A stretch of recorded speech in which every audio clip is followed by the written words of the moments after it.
কলকাতা থেকে সবশেষ পরিস্থিতি জানাচ্ছেন সহকর্মী পরমাশিস ঘোষ রায়। কলকাতা মহানগরীর বুকে কলকাতার একটি প্রখ্যাত হাসপাতাল আরজিকর মেডিকেল কলেজ হাসপাতালে একজন তরুণী চিকিৎসককে ধর্ষণ করে খুন করার ঘটনায় কিন্তু গোটা দেশ উত্তাল।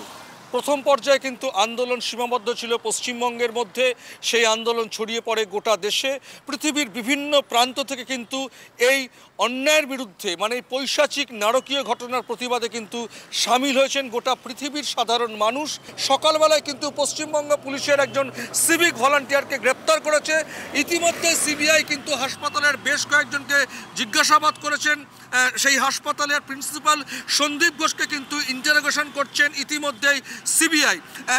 এই মুহূর্তে দেশের সাধারণ মানুষও কিন্তু পথে নেমেছে।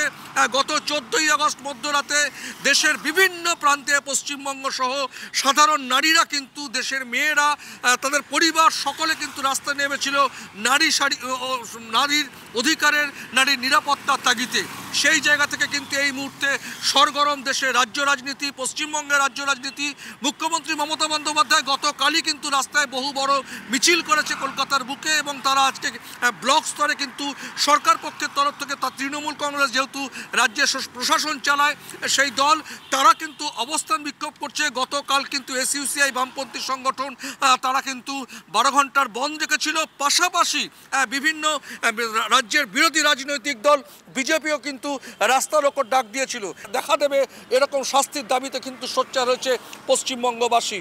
পরমাশিস ঘোষ রায়, RTV ইন্টারন্যাশনাল, কলকাতা।